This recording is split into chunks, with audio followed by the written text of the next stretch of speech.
J'avais l'habitude de croire que l'univers avait un sens de l'humour tordu. Comment expliquer autrement ce qui s'est passé le jour où je suis devenu adulte? Je m'appelle Léo. J'ai maintenant 18 ans. Et si je vous disais que ma famille a oublié mon anniversaire, ce serait en fait plus gentil que ce qu'ils ont réellement fait. Voyez-vous, l'oubli fait mal. Mais ce qu'ils ont fait, cela semblait intentionnel, comme la chute d'une blague dont j'ignorais faire partie.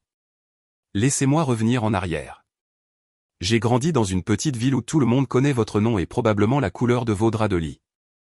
Ma famille était l'unité de banlieue parfaite, comme sur une image, maman, papa, 2 fils, une clôture, des barbecues dans le jardin. Vous connaissez le genre. Mon frère, Théo, a 2 ans de moins que moi. Mais si vous nous rencontriez ensemble, vous penseriez qu'il était l'enfant chéri et que j'étais un cousin éloigné et bizarre qu'il laissait dormir sur le canapé à contre-cœur. Théo était le bruyant, charmant, athlétique, il savait toujours comment captiver une pièce. J'étais plutôt un bruit de fond, calme, observateur, le genre d'enfant qui termine ses devoirs tôt juste pour que personne ne se fâche. Maman et papa n'ont jamais dit qu'ils avaient un favori, mais il n'était pas nécessaire de le dire quand tout le reste le criait. Théo recevait des câlins quand il rentrait tard, j'avais droit à des sermons si je n'envoyais pas de message dans les 10 minutes. Il a accidenté la voiture familiale à 16 ans et en a eu une plus récente 6 mois plus tard. J'ai demandé un ordinateur portable d'occasion pour l'école et j'ai reçu une liste imprimée d'emplois embauchant des adolescents. J'essaie toujours de ne pas me laisser atteindre, me dis-je. Peut-être pensent-ils que je suis plus indépendant. Peut-être sont-ils plus durs avec moi parce qu'ils en attendent plus. Vous connaissez ces petits mensonges que l'on se raconte pour rendre une pilule amère plus facile à avaler. Mais mon 18e anniversaire, c'est là que le masque s'est fissuré. C'était un jeudi. Je m'en souviens parce que j'avais un examen de mathématiques ce matin-là et je l'ai raté. Complètement planté. Je me sentais déjà mal quand je suis entré dans la maison après le lycée. Je me suis dit qu'il y aurait peut-être un petit dîner ou même juste mon plat à emporter préféré, quelque chose. Je ne demandais pas de feu d'artifice ou une parade, juste un petit signe que je comptais. Au lieu de cela, je suis entré dans un salon rempli de ballons et de serpentins, bleus et argentés, avec joyeux anniversaire affiché sur le mur. Mon cœur a réellement bondi pendant une seconde. J'ai pensé, oh, ils s'en sont souvenus.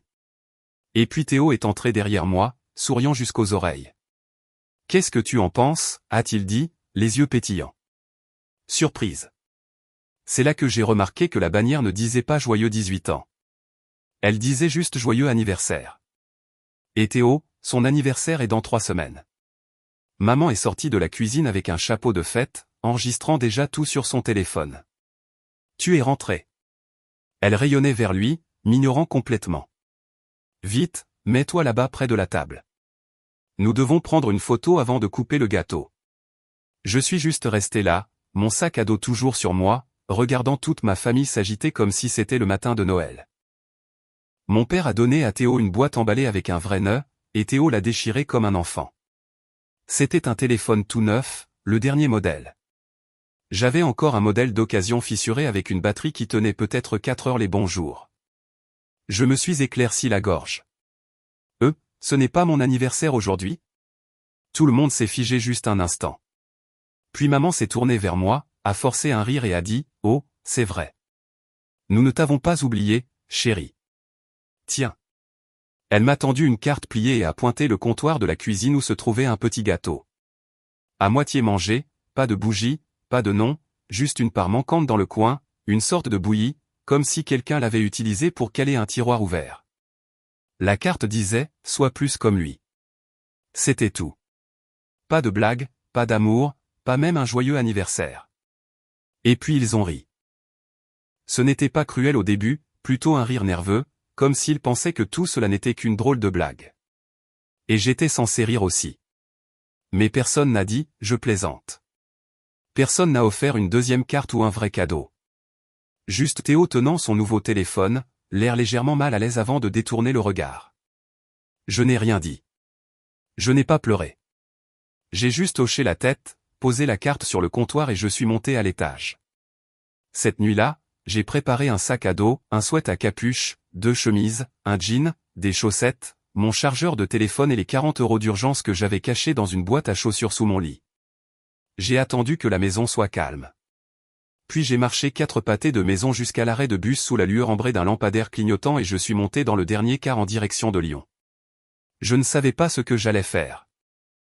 Je savais juste que je ne pouvais pas rester. Une semaine plus tard, ma mère a laissé un message vocal. Sa voix était tremblante. Elle pleurait. Léo, s'il te plaît, rentre à la maison. Nous ne savions pas. Nous n'avons pas réfléchi. S'il te plaît, reviens. Ton père a conduit partout pour te chercher. Juste, s'il te plaît. Je n'ai pas décroché parce que, pour la première fois de ma vie, je me sentais libre. Mais ce n'est que le début. Ce qu'ils ont fait ensuite a rendu les choses pires, bien pires, car au lieu d'essayer d'arranger les choses, ils ont transformé cela en une performance pour leurs amis, pour les réseaux sociaux, pour la famille. Soudain, j'étais l'enfant à problème qui s'était enfui de chez lui parce qu'il ne supportait pas la discipline. Et quand j'ai découvert ce que Théo avait dit dans mon dos, c'est là que j'ai arrêté de douter de moi-même. C'est là que j'ai commencé à planifier la suite. Le message vocal est resté dans ma boîte de réception pendant 3 jours avant que je n'écoute la totalité. Je gardais mon pouce au-dessus du bouton de lecture, entendant ces quelques premières secondes de la voix de maman se briser, puis je reculais à nouveau. Ce n'était pas que je ne voulais pas savoir ce qu'elle avait à dire. C'était que je le savais déjà. Ce serait de la culpabilité enveloppée dans un amour de façade. Le genre que l'on sort pour les voisins et les parents curieux. Le genre qui paraît bien sur Facebook mais qui ne vous serre pas dans ses bras quand vous rentrez à la maison. Je logeais dans une auberge de jeunesse délabrée en ville. 50 € par semaine si cela ne vous dérangeait pas de partager une chambre avec 2 gars qui vendaient des lunettes de soleil de contrefaçon pendant la journée et jouaient à des jeux de société sur le thème de la guerre toute la nuit. Je restais dans mon coin, dormant avec mon sac à dos sous ma tête et l'argent liquide d'urgence zippé à l'intérieur de ma chaussette. Chaque matin, je marchais dans les rues comme si j'y avais ma place. Pas de plan, pas de solution de secours, mais j'avais cet étrange sentiment de calme, comme si j'avais enfin arrêté de courir sur un tapis roulant contrôlé par quelqu'un d'autre. Mais j'étais toujours blessé. Pas seulement à cause de l'anniversaire. Ce n'était que le point de rupture. C'était tout. Pourquoi ne peux-tu pas être plus comme Théo? Chaque fois que je devais mériter les choses 2 fois plus durement juste pour être remarqué. Chaque dîner où ils interrogeaient Théo sur l'entraînement de football et reconnaissaient à peine mes félicitations du conseil de classe. C'était comme si j'avais passé une audition pour un rôle que je n'avais jamais décroché. Je n'avais pas prévu de retourner. Mais la vie, comme d'habitude, avait d'autres projets. Cela a commencé avec ma tante Isabelle. C'était la sœur aînée de ma mère, bruyante et sans filtre de la meilleure façon possible. Elle a découvert que j'étais parti quand maman l'a finalement appelée en panique, espérant probablement qu'Isabelle aiderait à limiter les dégâts. Au lieu de cela, Isabelle m'a appelé.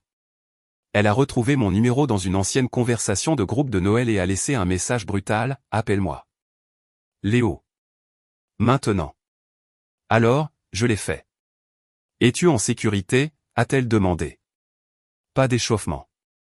Ouais, ai-je répondu, essayant de paraître plus stable que je ne l'étais. Je vais bien. Tu as 18 ans maintenant, a-t-elle dit comme si elle se le rappelait à elle-même. Ils ne peuvent pas te forcer à rentrer, mais cela ne veut pas dire qu'ils n'essaieront pas de faire de toi le méchant. Je suis resté silencieux. Je sais ce qui s'est passé, a-t-elle ajouté. Ta mère m'a raconté une version aseptisée, mais je ne suis pas stupide. J'ai vu comment il te traite. Je l'ai toujours vu. Je pensais juste que tu passerais au-dessus ou qu'il grandirait. Je suppose que cela n'est pas arrivé. C'était la première fois qu'un adulte validait mon expérience à voix haute. Cela m'a frappé comme une brique. J'ai dû m'asseoir sur un trottoir, la gorge serrée. Je n'ai pas grand-chose, a dit Isabelle. Mais si jamais tu as besoin d'un endroit, vraiment besoin d'un endroit, tu m'appelles. D'accord. Je l'ai remercié, j'ai raccroché et je suis resté assis là à regarder la ville respirer. Les voitures klaxonnant, les gens marchant vite avec des cafés et des délais, un gars criant à propos d'un chien perdu près du coin. J'aurais dû me sentir seul, mais au lieu de cela, j'avais l'impression d'avoir enfin trouvé la première lueur de quelque chose de solide. Une semaine passa, puis 2. Puis j'ai fait une erreur. J'ai vérifié l'Instagram de Théo. Il a posté des photos de sa fête d'anniversaire, celle avec les ballons, le gâteau et le téléphone. Sauf que sur les photos, il m'avait coupé. Littéralement. Il y avait une photo où je me souvenais être debout juste à côté de lui. Mon épaule aurait dû être visible au moins, mais il l'avait filtrée et cadrée si soigneusement qu'on aurait dit que je n'avais même pas été là, comme si je n'avais jamais existé à ce moment-là. La légende disait, meilleur anniversaire de tous les temps. Tellement chanceux d'avoir la famille la plus solidaire. Je ne saurais pas qui je suis sans eux. Cela a piqué. Mais ce qui m'a brisé, c'était la section des commentaires. Maman, tu mérites tout, chérie. Ton cœur est en or pur. Papa, fier ne commence même pas à couvrir ce que je ressens. L'ami de la famille, Corinne, beau et humble, contrairement à certaines personnes. Certaines personnes, n'était pas subtil. Corinne était le genre de personne qui qualifiait les enfants comme moi de trop sensibles. Quand nous parlions, elle m'a dit un jour que la dépression était un choix. J'ai failli répondre. J'ai failli taper un paragraphe amer expliquant que cette fête était la mienne. Que j'avais eu 18 ans ce jour-là. Qu'il m'avait donné un gâteau usagé et une carte qui me disait essentiellement d'effacer qui j'étais. Mais je ne l'ai pas fait. J'ai juste fixé cette section de commentaires pendant un long moment, le cœur battant comme s'il voulait s'échapper de ma poitrine. Puis j'ai jeté mon téléphone sur le matelas et je l'ai laissé sonner quand maman a rappelé plus tard cette nuit-là. Le tournant n'a pas été dramatique. Pas de grande dispute, pas de concours de cris. C'était subtil, calme, comme une écharde remontant enfin à la surface. C'est arrivé quand j'ai reçu un courriel de ma conseillère d'orientation du lycée. Bonjour, Léo. J'espère que tu vas bien. Je voulais juste prendre des nouvelles car tes parents m'ont demandé de te retirer de la liste d'admission anticipée à l'université et de retarder tes candidatures jusqu'au semestre prochain. Ils ont dit que tu prenais du temps pour te remettre les idées en place. Est-ce vrai? Fais-le-moi savoir. Je peux aider si tu as besoin de soutien. Mon sang s'est glacé. Je n'avais rien dit à propos de prendre du temps. Je postulais pour une décision anticipée. J'avais mes essais sauvegardés dans Google Doc, à moitié prêts. La bibliothèque municipale offrait Internet gratuitement et j'avais prévu de l'utiliser pendant le week-end pour tout soumettre. Il sabotait mon avenir. C'est là que j'ai réalisé que ce n'était pas juste une question d'anniversaire ou d'être négligé. Il ne se contentait pas de ne pas se soucier de moi. Il travaillait activement contre moi. Et pourquoi? Parce que j'étais parti. Parce que j'avais enfin dit, ça suffit. J'ai appelé la conseillère immédiatement et je lui ai dit la vérité, que j'avais quitté la maison, mais pas parce que j'étais instable, mais parce que mon foyer l'était. Je ne suis pas entré dans toute l'histoire de l'anniversaire, mais j'en ai dit assez. Je lui ai demandé de n'accepter aucune demande concernant mon dossier à moins qu'elle ne vienne directement de moi. Elle a accepté, la voix sympathique, puis m'a envoyé un courriel pour confirmer qu'elle avait rétabli mes candidatures et verrouillé mon profil contre les modifications extérieures.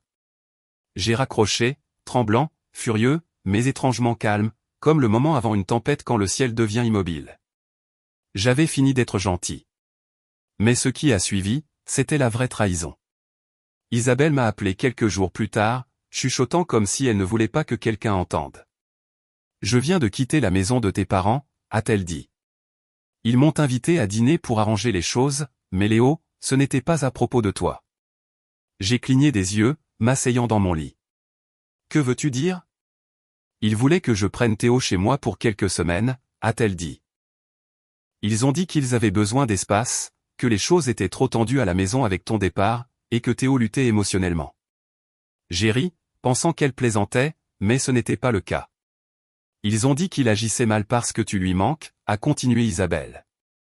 Mais ensuite, ta mère m'a prise à part et a dit, je cite, « Nous avons besoin que Léo voie que s'enfuir ne lui apporte pas d'attention. Nous essayons la psychologie inversée. Si Théo reste avec toi, peut-être que Léo rentrera à la maison et arrêtera ses bêtises. » Ma bouche est devenue sèche. Ils utilisaient ton frère comme un pion, Léo, a-t-elle dit doucement. Et pire, Théo a accepté. Je ne savais pas ce qui faisait le plus mal, qu'il me manipule ou que Théo soit complice. Peut-être que je n'aurais pas dû être surpris. Il avait toujours joué sur les deux tableaux. Monsieur le conciliateur quand cela l'arrangeait, facilitateur silencieux quand cela ne l'arrangeait pas. Mais ça. C'était un nouveau niveau de bassesse. J'ai demandé à Isabelle de ne pas le prendre chez elle. Elle a hésité. Je ne le ferai pas, a-t-elle dit finalement. Mais Léo, ils ne vont pas s'arrêter. Ils appellent les proches, peignant ce récit où tu es le fugueur à problème. Ils font croire aux gens que tu es drogué, ou que tu as mis quelqu'un enceinte, ou que tu te rebelles simplement. Tout est un mensonge, mais ils le construisent brique par brique. Je les remerciais encore une fois. Puis j'ai mis fin à l'appel. Et cette nuit-là, quelque chose en moi a changé. J'ai ouvert mon ordinateur portable à la bibliothèque publique et j'ai commencé à écrire. Pas une diatribe, pas une entrée de journal intime, un plan. Voyez-vous, ils pensaient que j'étais parti et oublié. Ils pensaient que j'étais seul, à la dérive, désespéré de revenir en rampant. Mais ce qu'ils ne savaient pas, c'est que je les voyais enfin clairement. Chaque masque, chaque mensonge. Et cette fois, je n'allais pas m'éloigner. Pas silencieusement. Plus maintenant. Après cet appel avec Isabelle, tout semblait différent. Le brouillard qui planait sur moi depuis la nuit de mon départ s'était enfin levé. Je ne flottais plus. Je tombais avec un but. Mais d'abord, je devais survivre. Vous connaissez cette expression, toucher le fond? Je pensais que cela ressemblait à un gars sur un banc de parc avec rien d'autre qu'un manteau en lambeaux et une bouteille dans un sac en papier. Mais pour moi, toucher le fond ressemblait à se réveiller dans l'auberge à 4 heures du matin pour trouver mon sac à dos ouvert et mon argent d'urgence disparu. Pas de serrure cassée, pas de fenêtre brisée, juste disparu. Probablement quelqu'un avec qui j'avais partagé une chambre. Probablement quelqu'un qui m'avait regardé dormir avec le sac sous ma tête pendant des jours. Je voulais crier. Je voulais frapper un mur ou courir à la maison et frapper à la porte, exigeant qu'il m'aide, mais je ne l'ai pas fait. Je suis juste resté assis là dans le noir, fixant la fermeture éclair vide comme si elle pouvait soudainement me donner des réponses. Le lendemain matin, j'ai essayé d'en rire. Tu t'es fait avoir, ai-je murmuré à moi-même dans le miroir de la salle de bain de l'auberge. Félicitations, tu as appris à la dure. Il me restait 6 € dans mon portefeuille, une barre de céréales dans mon sweat à capuche, mon téléphone à 22%. C'est à ce moment-là que j'ai cessé de ressentir de la colère envers mes parents. J'ai commencé à me sentir engourdi parce que le truc quand on est seul, c'est qu'il n'y a pas de filet de sécurité, pas de coussin sur lequel retomber. Quand les choses tournent mal, et elles le feront, vous n'êtes pas secouru. Vous avez le choix, trouver une solution ou disparaître. Alors, j'ai trouvé une solution. J'ai commencé à passer mes journées à la bibliothèque municipale. Pas seulement pour le wifi ou la chaleur, mais parce que c'était le seul endroit où je me sentais invisible et vivant en même temps. Entouré de livres, d'histoires de gens qui s'étaient sortis de pire. J'ai trouvé quelque chose proche de la paix. Je restais assis là pendant des heures à postuler à des emplois, à finir mes candidatures universitaires et juste à lire. De temps en temps, je pensais à ce que ma famille disait probablement, il fait son dramatique. Il essaie juste de nous punir.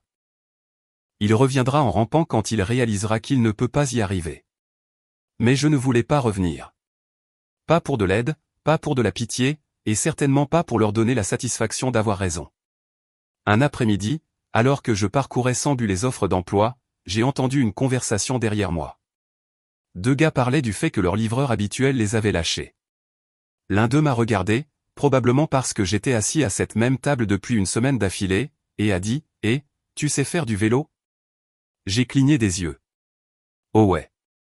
Tu veux gagner 30 €? » C'est comme ça que j'ai commencé à travailler pour une petite sandwicherie à 4 pâtés de maison de la bibliothèque. Ce n'était pas glamour.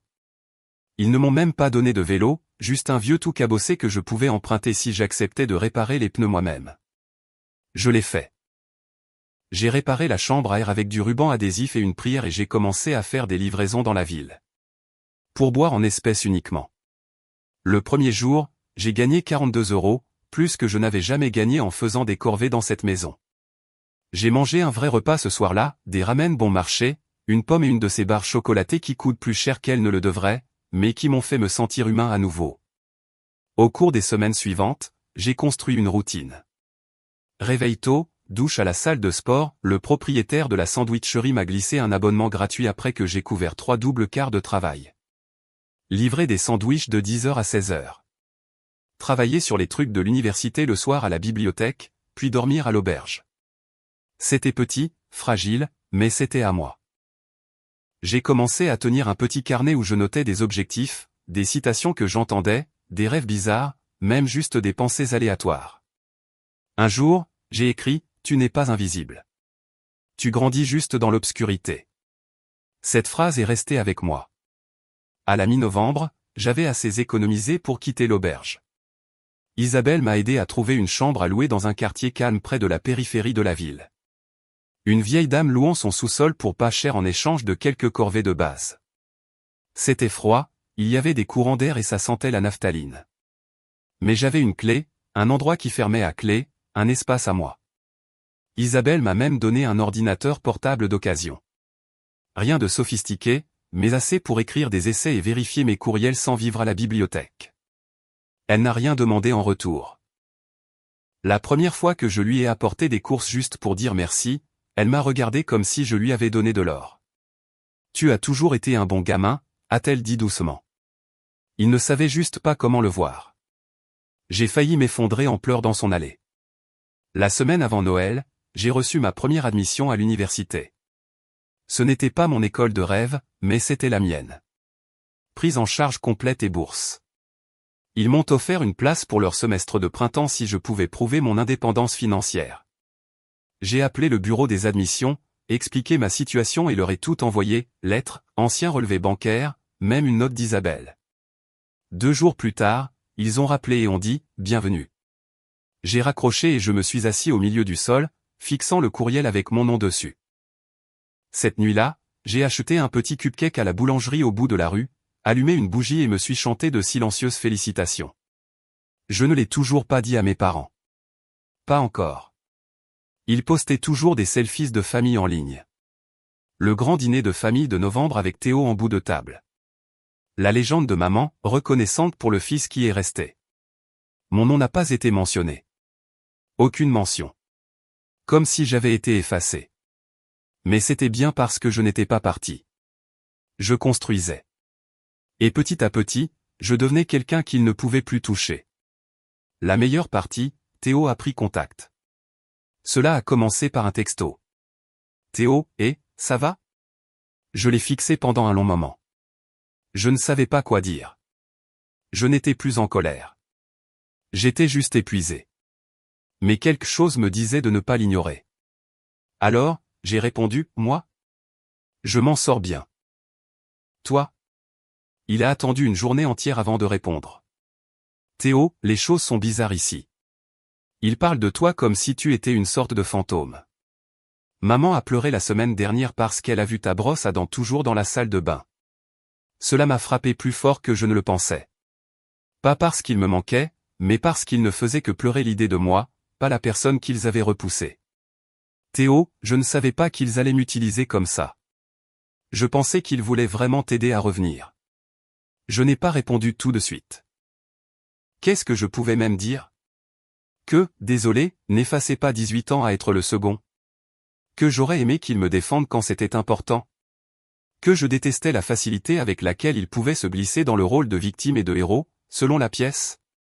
Mais je me suis aussi souvenu de quelque chose qu'Isabelle avait dit une fois, tu n'es pas obligé de laisser les gens revenir, mais ne les laisse pas pourrir à l'intérieur de toi non plus. Alors je lui ai envoyé une ligne. Moi, merci. J'essaie de comprendre les choses. C'était suffisant pour l'instant. Les semaines ont passé. Noël est venu et est reparti. Je l'ai passé avec Isabelle. Juste nous deux et son chat tigré en surpoids. Nous avons regardé de mauvais films de vacances, mangé trop de tartes et joué aux cartes tard dans la nuit. À un moment donné, elle m'a regardé et a dit, tu sais, tu n'es pas brisé. Tu as juste été élevé sous le mauvais projecteur. Je n'ai pas répondu, j'ai juste hoché la tête parce qu'elle avait raison. En janvier, j'ai emballé mes affaires dans 2 valises et j'ai emménagé dans ma chambre universitaire. Mon colocataire était un étudiant transféré nommé Gabin. Bruyant, sarcastique, mangeant toujours des chips, mais authentique. Nous nous sommes bien entendus rapidement. Il se fichait de mon passé, il voulait seulement savoir ce que je voulais faire. Et pour la première fois, je n'avais pas l'impression de devoir me faire tout petit. J'ai commencé à suivre des cours, j'ai rejoint quelques clubs, j'ai même trouvé un emploi à temps partiel pour aider au centre d'écriture du campus. Il s'avère qu'aider d'autres personnes à raconter leurs histoires me donnait l'impression d'avoir plus de contrôle sur la mienne. Un jour, Gabin m'a surpris en train de regarder une photo que j'avais imprimée. Moi et Isabelle, bras dessus bras dessous, souriant devant son sapin de Noël. Il a souri. C'est ta mère? J'ai eu un sourire en coin. Mieux. Ce printemps-là, j'ai reçu un courriel d'un concours d'édition auquel je m'étais inscrit sur un coup de tête. Ils ont choisi mon essai où j'écrivais sur le fait de quitter la maison pour le premier prix. Il serait imprimé dans une petite revue littéraire et partagé avec les étudiants de première année entrant. J'ai lu l'acceptation 3 fois avant que je ne réalise. Et puis, comme sur commande, j'ai reçu un autre courriel de mon père. Juste la ligne d'objet, parlons.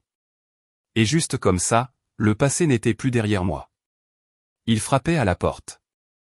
J'ai fixé la ligne d'objet pendant ce qui m'a semblé être 1 heure. Parlons.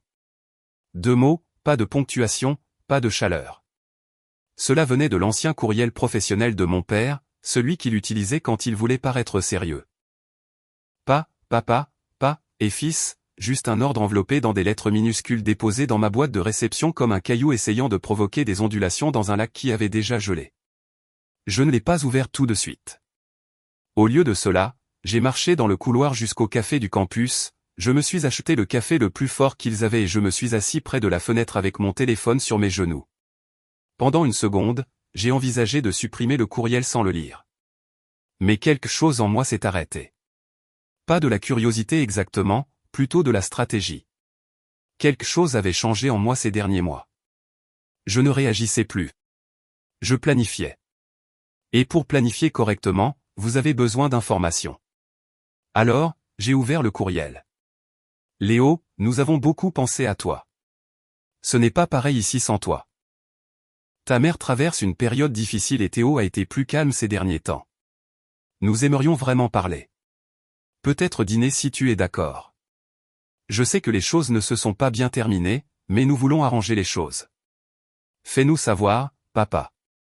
C'était plus propre que ce à quoi je m'attendais. Pas d'accusation, pas de culpabilisation manipulatrice, juste une branche d'olivier soigneusement formulée. Mais voilà le truc, je les avais déjà vus, arranger les choses, auparavant. Je les avais vus balayer les problèmes sous le tapis tant de fois que le sol avait des bosses. Je n'avais pas besoin de tourner la page. J'avais besoin de la vérité. Et j'avais besoin qu'ils ressentent ce que c'était que d'être à l'extérieur en regardant à l'intérieur, car quelque chose me tracassait depuis cet appel avec ma conseillère de lycée. Comment avait-il accédé à mes candidatures universitaires en premier lieu? Il ne pouvait pas se connecter sans mon mot de passe. Il n'aurait pas dû pouvoir demander des modifications ou des retraits. Et puis ça m'a frappé. Ils n'en avaient pas besoin. Ils avaient juste besoin de prétendre être moi. J'ai ouvert mon compte de messagerie, cherché dans mes messages envoyés à l'époque où je vivais encore à la maison. Effectivement, c'était là. Un vieux message transféré de mon école avec le lien vers le portail étudiant. L'en-tête disait encore TR, gardez ce lien privé. Maman avait accès. Alors, Théo aussi? Probablement, peut-être même papa. Et cela signifiait qu'ils auraient pu appeler la conseillère ou même se connecter en se faisant passer pour moi. Et s'ils l'ont fait une fois, ils pourraient l'avoir fait à nouveau. Cette nuit-là, j'ai changé tous les mots de passe que j'avais. Pas seulement le courriel, la banque, les portails universitaires, les demandes d'emploi, même mon compte Netflix. J'ai activé l'authentification à 2 facteurs sur tout et enregistré une nouvelle adresse courriel juste pour l'université et l'aide financière. Je n'allais pas être pris au dépourvu à nouveau. Et j'ai commencé à penser, s'ils étaient prêts à saboter mon avenir juste pour contrôler le récit, qu'avaient-ils fait d'autre que je ne savais pas? J'ai fait une liste. Qui savait que j'étais parti? Qu'ont-ils dit aux gens? Qui les a crus? Qui ne les a pas crus? Plus j'y pensais, plus je réalisais à quel point ils avaient du pouvoir, socialement, émotionnellement, même financièrement. Parce que je ne m'étais jamais déclaré financièrement indépendant légalement, ils pouvaient encore avoir accès à certains dossiers, dossiers sociaux étudiants, dossiers médicaux. Et si je ne me séparais pas correctement, ils pourraient continuer à interférer. Alors, je suis allé au bureau d'aide financière et j'ai demandé ce que je devais faire pour me déclarer étudiant indépendant. Ce n'était pas facile. Je devais prouver l'éloignement, montrer que je payais mes propres factures et soumettre des lettres de tiers. Isabelle a aidé, tout comme mon ancienne conseillère. Elles ont toutes 2 écrit des lettres expliquant la situation, soutenant mon histoire sans la dramatiser à outrance. Cela a pris 3 semaines, mais j'ai finalement été approuvé. Et avec ça, ils ont perdu leur emprise. Maintenant, il ne pouvait pas voir mes notes, ne pouvait pas ajuster mon statut, ne pouvait plus tirer les ficelles en coulisses. J'étais intouchable. Mais je ne voulais pas me venger juste pour moi. Je voulais exposer ce qu'ils avaient fait pour m'assurer que tous ceux à qui ils avaient menti voient la vérité, et l'opportunité est venue du dernier endroit auquel je m'attendais. Théo. Il m'a encore envoyé un texto. Message court. Théo, il prépare quelque chose. J'ai haussé un sourcil et répondu, moi? Quelque chose comme quoi? Sa réponse est venue 1 minute plus tard. Théo, ils organisent une grande fête pour les 50 ans de papa, invitant tout le monde, les parents, les voisins, même tes anciens professeurs. J'ai cligné des yeux. Cela ne semblait pas sinistre en soi jusqu'à ce que le message suivant arrive. Théo, ils vont faire un discours sur la façon dont ils t'ont pardonné même si tu as brisé la famille. Ils veulent que les gens pensent qu'ils ont pris la voie de la sagesse. Ils le répètent avec moi. J'ai fixé mon téléphone, le cœur battant, pas de peur, mais d'anticipation. C'était ça. C'était le moment où je pouvais retourner le récit. J'ai appelé Théo. Pourquoi me dis-tu ça, ai-je demandé. Aux dernières nouvelles, tu étais d'accord pour jouer sur les 2 tableaux. Il a soupiré. Je l'étais. Je ne comprenais pas avant, mais les regarder scripter ce discours comme si c'était un film de rédemption, comme si tu n'étais qu'une phase qu'ils ont surmontée, ça m'a semblé dégoûtant. As-tu dit quelque chose? J'ai essayé. Ils m'ont fait taire. Ils ont dit que je ne comprenais pas la loyauté familiale. J'ai ri amèrement. Bien sûr qu'ils ont dit ça. Nous étions tous les 2 silencieux un instant. Je ne m'attends pas à ce que tu me pardonnes, a-t-il dit. Je pensais juste que tu devais savoir. Fais ce que tu veux avec ça. Et juste comme ça, il m'a donné la clé. J'ai passé les 2 semaines suivantes à planifier. D'abord, j'ai contacté tante Isabelle, je lui ai tout dit. Elle était furieuse, pas seulement à cause de la manipulation, mais à cause de la mise en scène de tout cela. Ils réécrivent le scénario, a-t-elle dit. Mais tu tiens toujours le stylo. Alors nous avons fait un plan. Isabelle était toujours invitée à la fête. Tout comme quelques autres parents éloignés qui m'avaient discrètement contacté pour me soutenir au cours des derniers mois. Des gens à qui je n'avais pas répondu à l'époque, mais qui, je le réalisais maintenant, pouvaient être des alliés. J'ai rédigé une lettre, pas une diatribe, pas une liste de plaintes, juste la vérité. Ce qui s'est vraiment passé. L'anniversaire, le message vocal, le sabotage. J'ai inclus des captures d'écran de courriel et de textos, des dates, même un extrait du message vocal coupé pour qu'il ne paraisse pas cruel, juste assez révélateur pour être réel. Je l'ai titré « Ce qu'ils ne veulent pas que vous sachiez sur la raison de mon départ ». Je l'ai imprimé sur du beau papier, police propre, signé mon nom en bas. Isabelle a accepté de distribuer les lettres discrètement à la fête aux personnes en qui elle avait confiance. Elle avait même prévu d'en placer quelques-unes près de la table d'entrée où les gens récupéreraient leurs badges et leurs assignations de siège. Juste assez décontracté pour se fondre dans le décor, juste assez audacieux pour se faire remarquer. Je ne voulais pas d'un spectacle. Je voulais une exposition. Et puis la cerise sur le gâteau, j'ai enregistré une courte vidéo, juste 2 minutes. Moi assis calmement dans ma chambre d'étudiant, pas en colère, pas brisé, juste moi. J'ai dit, salut, si vous regardez ceci, vous me connaissez probablement comme le gamin qui est parti. Peut-être avez-vous entendu dire que j'étais instable ou égoïste ou que je traversais quelque chose de dramatique. La vérité est plus simple. Je suis parti parce que j'étais traité comme si je ne comptais pas. Je ne suis pas parti pour punir qui que ce soit. Je suis parti pour me sauver. Je vais bien maintenant, mieux que bien. Je suis en sécurité à l'école et je vis enfin ma vie selon mes termes. Je ne veux pas de pitié. Je ne veux pas de drame. Je veux juste que la vérité soit connue parce que pendant longtemps, ils ont parlé pour moi. Maintenant, je parle pour moi-même. Merci d'avoir écouté. Je l'ai téléchargé en privé sur YouTube en non répertorié. Isabelle a imprimé des codes QR et en a glissé un dans chaque lettre. Laissons les gens lire. Laissons-les voir. Le jour de la fête est arrivé. Je n'y suis pas allé. J'ai passé l'après-midi au syndicat étudiant avec Gabin à manger de la pizza grasse et à jouer aux cartes. Je n'avais pas besoin d'être là. Ma présence n'était pas requise. Mais ma vérité, elle, se montrerait sans moi. À 21h42, j'ai reçu le premier message. Cousin Jules. Putain de merde, Léo. Je n'en avais aucune idée. Je viens de regarder ta vidéo. Je suis désolé. J'ai toujours pensé qu'ils étaient juste stricts. Cette histoire d'anniversaire, mec. Ça m'a brisé. Puis en est venu un autre. Monsieur Renard, ancien professeur d'anglais. Je vous dois des excuses.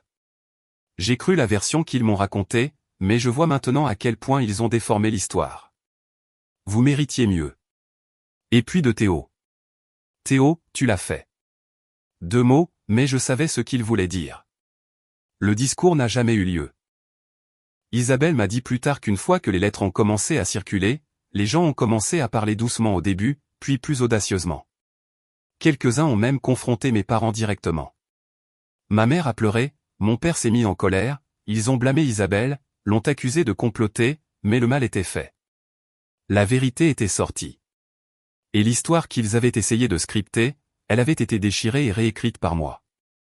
Dans les heures qui ont suivi la fête, mon téléphone a tellement vibré que j'ai cru que la vibration allait brûler un trou à travers mon bureau. Je n'ai pas répondu à la plupart des messages. Je n'en avais pas besoin. Les gens ne m'envoyaient pas de messages parce qu'ils voulaient quelque chose. Ils envoyaient des messages parce qu'ils savaient enfin.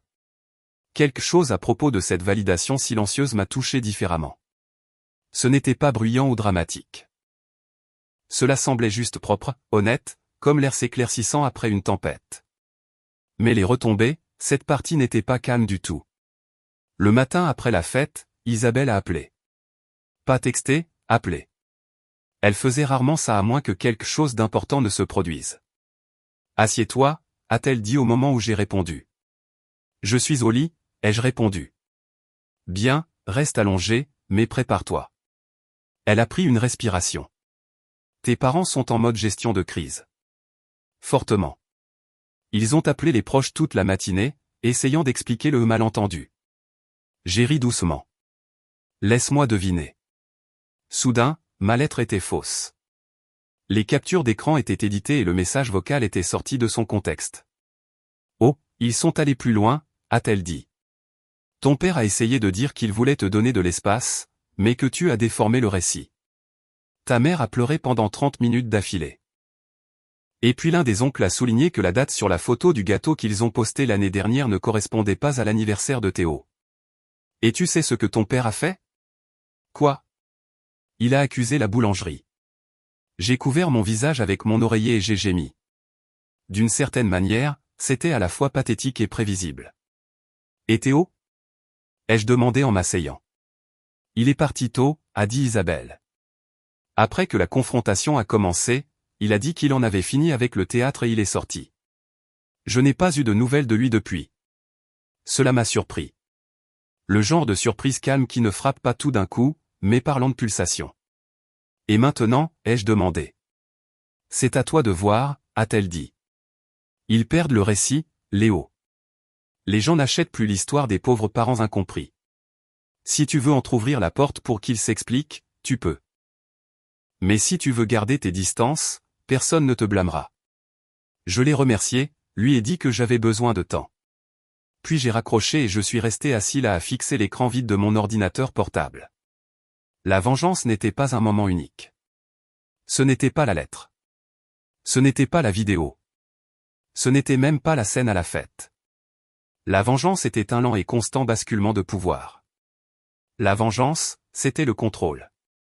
Et pour la première fois, je l'avais. 2 jours plus tard, mon père m'a envoyé un courriel à nouveau. Cette fois, la ligne d'objet disait « S'il te plaît ». Je l'ai ouvert. Pas rapidement, pas avec empressement, juste avec une curiosité calme qui semblait encore nouvelle pour moi. Léo, les choses ont dérapé à la fête. Les gens nous ont mal compris. Ce n'était pas comme ça que nous voulions que les choses se passent. Nous voulons expliquer en personne. Nous voulons faire amende honorable. Ta mère est très contrariée. S'il te plaît, papa. Pas une seule mention de ce qu'ils avaient réellement fait. Juste des phrases vagues comme « mal compris » et « dérapé ». Comme si la vérité n'était pas la vérité. Comme si je n'avais pas vécu chaque instant de cela. Je n'ai pas répondu. Je n'avais pas à le faire.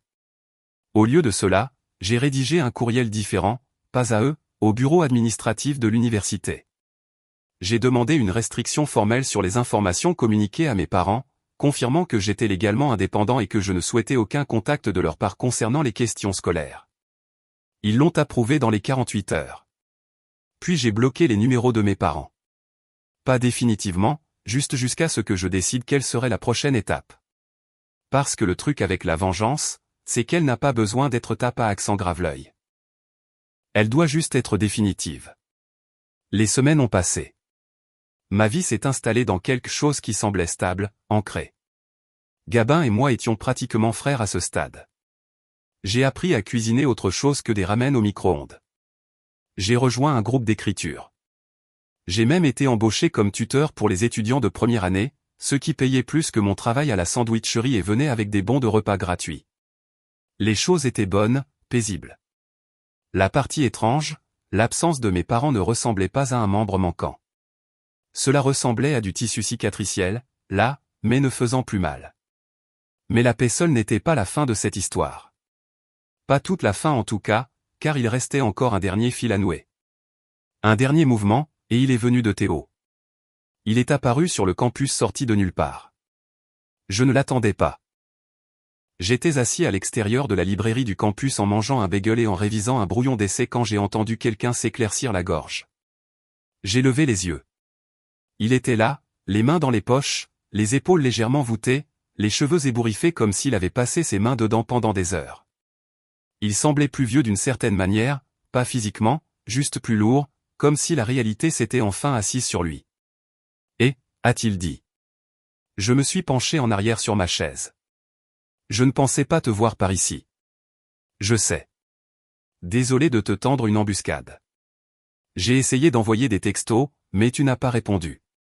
J'ai jeté un coup d'œil à mon téléphone. J'ai changé de numéro. Oh, il a hoché la tête, puis a regardé le sol. C'est logique. Nous sommes restés là en silence un moment.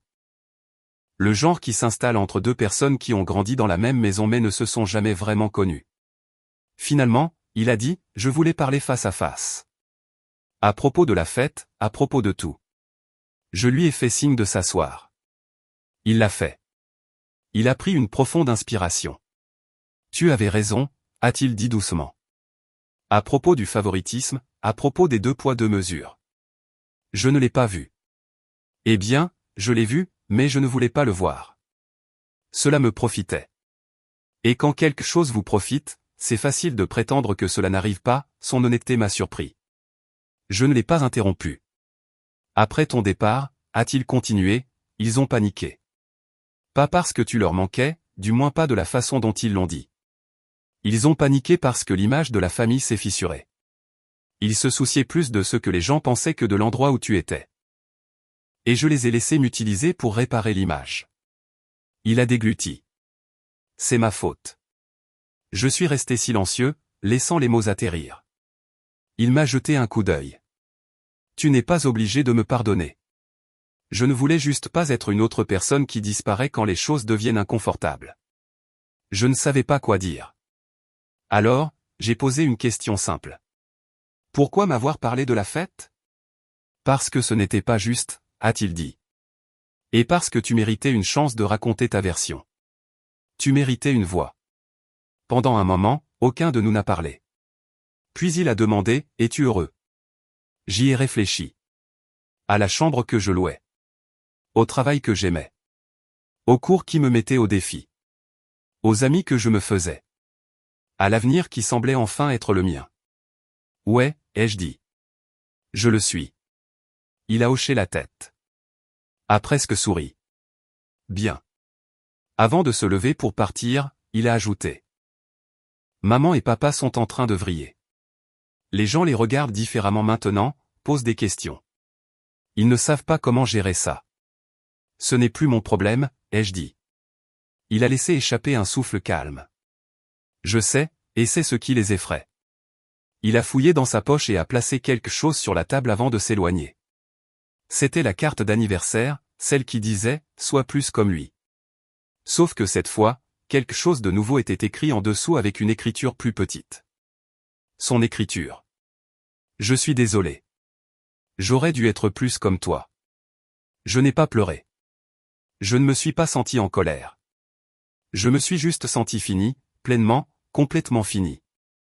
La vengeance avait déjà eu lieu, pas dans des explosions ou des concours de cris, mais dans le dénouement silencieux de leur récit. La chute n'était pas la mienne. C'était la leur. Leurs mensonges se sont effondrés sous leur propre poids. Leur contrôle s'est émietté quand j'ai cessé d'avoir besoin de leur approbation. Leur réputation s'est fissurée quand la vérité est sortie. Et au moment où ils ont réalisé qu'ils ne pouvaient plus scripter ma vie, c'est à ce moment-là que tout a changé. Je suis retourné à mon dortoir, la carte à la main, ressentant quelque chose que je n'avais pas ressenti depuis que j'étais enfant. De la légèreté. Et quand j'ai finalement jeté la carte dans la poubelle à l'extérieur de mon bâtiment, je n'ai pas ressenti de culpabilité. Je me suis senti libre. Parce que la vengeance n'est pas toujours un incendie. Parfois, c'est s'éloigner des flammes sans regarder en arrière. Et c'est exactement ce que j'ai fait. La ligne finale, celle qui clôt le livre sur tout ça. Je n'ai pas gagné en les détruisant. J'ai gagné en devenant quelqu'un qu'ils ne pourraient jamais blesser.